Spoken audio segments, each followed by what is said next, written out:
Students, मैं यहाँ पर समांतर श्रेणी संबंधित एक कॉन्सेप्ट देना चाहूँगा। मान लीजिए किसी समांतर श्रेणी का प्रथम पद यानी पहला पद स्मॉल ए दिया है और इस समांतर श्रेणी का सारांतर स्मॉल डी दिया है। स्मॉल डी का मतलब है कि समांतर श्रेणी के दो पदों के बीच का अंतर। तो अगर हमें प्रथम पद स्मॉल ए और सारांतर स्मॉल डी पता होता है तो हम समांतर श्रेणी प्राप्त कर सकते हैं, जैसा कि मैंने पिछली वीडियो में भी बताया था। हम समांतर श्रेणी कैसे तैयार करते हैं? इन दोनों की सहायता से। तो समांतर श्रेणी तैयार करने का तरीका पहली वीडियो में भी बता चुका हूं। पहले हम प्रथम पद लेते हैं स्मॉल ए, फिर दूसरा पद के लिए हम स्मॉल ए में सारांतर डी जोड़ देते हैं, फिर ए प्लस डी में फिर डी जोड़कर हम तीसरा पद ले लेते हैं। डी जोड़ा ए प्लस डी में, एक डी और जोड़ा तो 2D हो गया।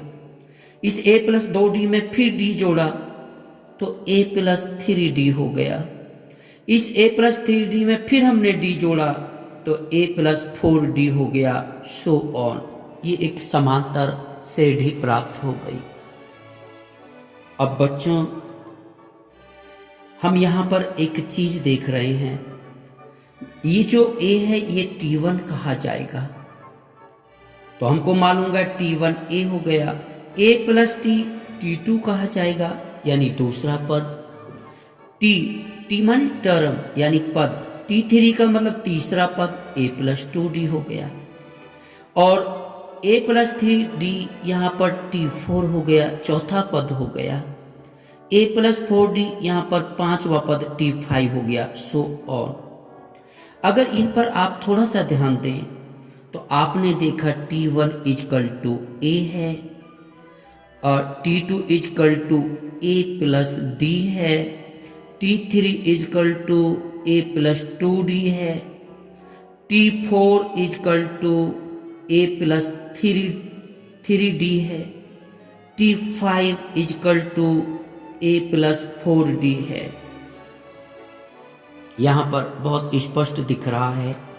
अगर दूसरा पद ले रहे हैं तो यहां पर ए में खाली एक डी जोड़ा है। अगर तीसरा पद ले रहे हैं तो ए में 2D जोड़ा है।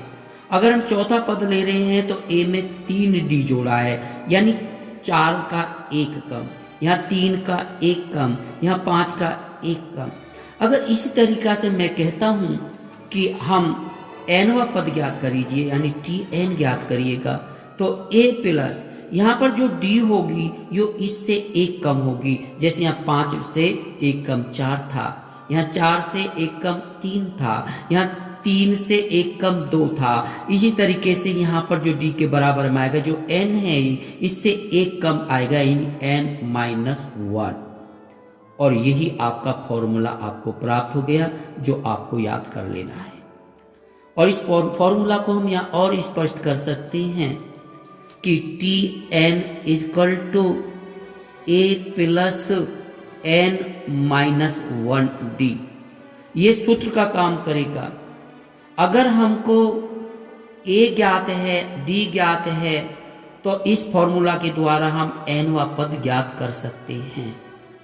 यहां पर जो चीजें हैं, एक तो ए है, एक डी है, एक n है और एक Tn है। ये 4 चीजें हैं। अगर इन चारों चीजों में से कोई भी 3 चीज ज्ञात हैं तो चौथी अज्ञात चीज, इसको हल करके हम ज्ञात कर सकते हैं। ये समीकरण का रूप होता है, एक सूत्र, और समीकरण हल की जा सकती है और समीकरण में को हल करके अज्ञात चीज को ज्ञात किया जा सकता है। धन्यवाद जी। डियर स्टूडेंट्स, मेरी यही हार्दिक इच्छा है कि आपको निश्चित रूप से सफलता प्राप्त होवे। आप मेरे चैनल को सब्सक्राइब, शेयर, लाइक आदि करें या न करें, इस बात की मुझे कोई परवाह नहीं। धन्यवाद।